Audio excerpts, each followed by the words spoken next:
Paz y bendición, queridos hermanos y hermanas. Les saluda su amigo Padre Carlos René Morales Lara, biblista católico romano, miembro de la Sociedad de Vida Apostólica Fraternidad Misionera de María. En el contexto del mes dedicado al estudio de la Biblia, quisiera compartir con ustedes algunos aspectos importantes en nuestra formación cristiana. La pregunta que quisiera abordar en este pequeño video es ¿cómo y por qué leer la Biblia o la Sagrada Escritura? Como católicos sabemos que el catecismo en los numerales 131 y 133 define a la Sagrada Escritura como alimento de la vida espiritual y todos los cristianos debemos tener un fácil acceso a ella. De hecho, la considera como el alma de la teología, la predicación y la catequesis. Se recomienda la lectura asidua, frecuente, cotidiana de la Sagrada Escritura, porque desconocerla es desconocer a Jesús. En cambio, quienes la disfrutan adquieren la mente de Cristo, según estos numerales de nuestro catecismo de la Iglesia Católica, 131 a 133. Normalmente cuando nosotros vamos a algún lugar donde hay diversas alternativas o posibilidades para escoger, nos dan a nosotros un menú, nos dan una carta. Pues yo quisiera presentarles a ustedes el menú de lectores de la Biblia. Esto con el objetivo de que podamos nosotros incluso evaluar y poder ver con detenimiento cómo nosotros nos acercamos a la palabra de Dios. En este menú de lectores aparecen en primer lugar los lectores curiosos, inconstantes. Sí, hermanos y hermanas. Existe una gran cantidad de hermanos y hermanas que de vez en cuando, debido a alguna duda que les surgió por algo que leyeron u oyeron, o simplemente por no tener nada que hacer, abren la Biblia y la hojean, así como por encimita, sin querer comprometerse ni entrarle a fondo, simplemente para pasar el rato. Si suena el teléfono, empieza su programa de televisión o es hora de comer, pues vuelven a dejarla donde estaba y se olvidan de ella otra temporadita. ¿Cuál es el resultado de esta lectura solamente para curiosear? Es que nosotros vamos a tener una lectura que no tiene sustento, que no tiene profundidad. Es como que estuviésemos comiendo un hueso sin carne. Vamos a tener solamente ideas vagas de aquí, de allá. Esto sucede cuando leemos la Biblia solamente para curiosear. El segundo tipo de lector es aquel que busca en la Biblia simplemente como una especie de enciclopedia. La leen buscando encontrar en ella una especie de compendio de todas las ciencias: astronomía, geología, antropología, historia, geografía, etc. ¿Cuál es el resultado de una lectura enciclopédica de la Biblia? De entrada, nosotros sabemos que la Biblia no es enciclopedia, ni pretende dar explicaciones científicas de los problemas de la humanidad. No significa que lo que en la Biblia se dice pues nunca haya sucedido o que esté fuera de la realidad o de la ciencia. Significa simplemente que su enfoque, su intención fundamental no es la de dar conocimientos científicos nada más, sino teológicos, es decir, hablamos con verdad y sin error de la relación entre Dios y el ser humano. De hecho, nosotros sabemos que la Biblia no es un libro de ciencias. Su punto de vista no es científico, sino salvífico. Nos transmite qué es, o sea, qué sentido tiene el mundo, el hombre, la historia, etc. Y no el cómo funcionan. Ese es el campo de las ciencias. Pero ciencia y Biblia son como nuestros dos ojos para mirar la realidad. Luego tenemos nosotros otro tipo de lector de la Biblia, aquel que hace una lectura maratónica como que fuese una carrera de caballos. Sí, se ponen a leerla de forma obsesiva, desde el principio, de corrido, hasta el final, sin entender nada, atorándose en muchos textos que les suenan rarísimos, empachándose, pero siguiendo adelante como por cumplir una molesta obligación o quizás para decir: yo ya leí completa la Biblia y varias veces. ¿Cuál es el resultado de esto? En primer lugar, hay cansancio, fatiga, hay una especie de empacho y está la presión de querer avanzar en la lectura que uno tiene y llega al punto de fatigarse, quedando con un alto grado de hastío.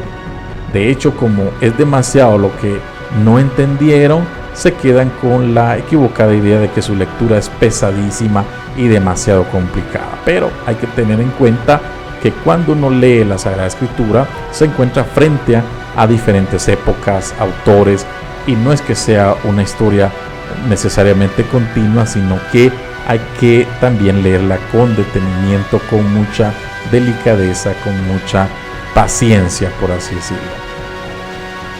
Luego encontramos aquel tipo de lectores de la Biblia que se llaman, o yo los llamo, los apantalladores. ¿Qué quiere decir esto? Que la leen para darse cuenta de una especie de barniz de cultura bíblica, porque en su medio es bien visto saber algo de la Biblia. La hojean un poquito, se aprenden alguna cita aquí y allá para dar la impresión de que saben mucho. Los apantalladores. ¿Y qué resulta de esta lectura? Pues sabiondería y mediocridad, porque en este caso se conduce a la mediocridad espiritual porque se conforman con un conocimiento vago y superficial. Es una manera de menospreciar a los demás en base a una supuesta erudición bíblica. Memorizarme textos solamente para dar a entender como que yo sí sé de la Biblia y hacer de menos a los demás o simplemente señalarlos. Además, vamos a encontrar algún tipo de lector de la Biblia que algunos llaman los sermoneadores. Cuando en una discusión sienten que no tienen suficientes argumentos para convencer a otros, sacan a relucir alguna cita bíblica para regañar, amenazar o asustar a otros. Son una especie de nuevos fariseos y escribas usando la Biblia para justificarse o colocarse en la posición de jueces de los demás. Estos son los sermoneadores. ¿Y esto qué genera? ¿Cuál es el resultado de este tipo de lectura? Bueno, fariseísmo, alergia bíblica, porque esto al final de cuentas provoca que otros se aparten de Dios creyendo que es colérico, castigador, y al final pues terminan apartándose de él también. Otro tipo de lector que encontramos en el ámbito bíblico son los que quieren justificar lo injustificable, parecidos en cierto modo a los anteriores, a los sermoneadores. Leen la Biblia solo para buscar citas que según ellos respalden sus actitudes de egoísmo, deshonestidad, ira, rencor, venganza, injusticia, discriminación. Pretenden manipular la Biblia para que se amolde a sus intereses, a sus caprichos. ¿Y esto qué genera o cuál es el resultado de esta lectura solamente para justificar? Genera oscuridad, instrumentalización y manipulación. Como en el caso anterior, se cierran al mensaje de amor, paz y perdón que se halla en toda la Sagrada Escritura. Se alejan del sentido verdadero de los textos en función de su contexto y luego interpretan la Biblia bajo criterios mezquinos y subjetivos. Además, dentro de este menú de lectores, hay un tipo de lector que se llamarían los del Team Marín de Dopingüe. O sea, gustan de practicar la ruleta bíblica, es decir, abrirla de golpe, donde sea, colocando el dedo en donde caiga y leer lo que ahí dice como si fuera un mensaje que en ese mismísimo momento Dios les envía, especial y directamente a ellos. Eso sucede frecuentemente. ¿Qué es lo que genera este tipo de lectura casi supersticiosa de la Biblia?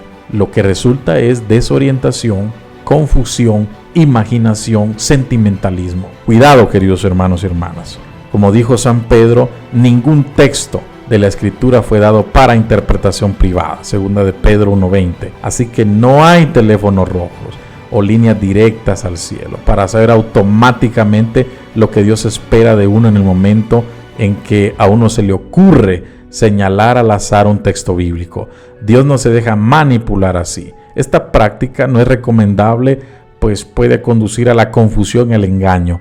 Él tiene su manera de ir hablando a cada uno a través de su palabra, pero no en esta especie de lotería o especie de horóscopo bíblico. Ahora bien, dentro de esta gama de lectores, dentro de este menú de lectores también, hermanos y hermanas, hay quienes se acercan a la Biblia, a la palabra de Dios, porque quieren conocer más a Dios. Es decir, no la buscan solo para tener un conocimiento superficial, sino para profundizar en su mensaje y entablar con Dios una relación personal e íntima que se va a reflejar también en el trato hacia los demás en esta visión eclesial. Porque la vivencia bíblica no significa hacernos alabadores del tiempo pasado, sino promotores de una esperanza que no defrauda, porque el amor de Dios ha sido derramado en nuestros corazones con el Espíritu Santo que se nos ha dado,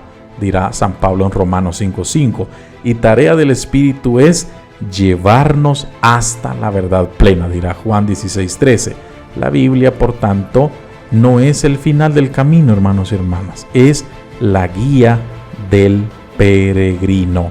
Cuando leemos nosotros con esta actitud de humildad, de sencillez, tratando de adentrarnos a este gran misterio de amor que Dios nos ofrece, esta carta de amor que Dios ofrece a la humanidad, vamos a encontrar entonces esta realización, un diálogo, no con un libro, sino con una persona. Y vamos a encontrar inclusive el sentido de nuestra propia vida, no solamente cristiana, sino en todos los aspectos. Y aprenderemos a conocer quién es Dios y quiénes somos nosotros, cuánto nos ama y cómo nos llama a una sola vocación, la del amor. En conclusión, es preciso que antes de que empieces, antes de que comencemos a leer la Biblia, te preguntes, nos preguntemos, ¿qué esperas? ¿Qué esperamos de esa lectura? Pues de esta pregunta dependerán los resultados. Que el Señor te conceda, que el Señor nos conceda ser, como dice Lucas 8:15, de los que guardan y cumplen la palabra con corazón bueno y recto y perseveran hasta dar fruto. Espero que esta orientación les pueda ayudar a ustedes a evaluar y poder acercarse de modo diferente, de modo más consciente a la Sagrada Escritura, a la Biblia. Shalom para todos, cuídense mucho, que estén bien.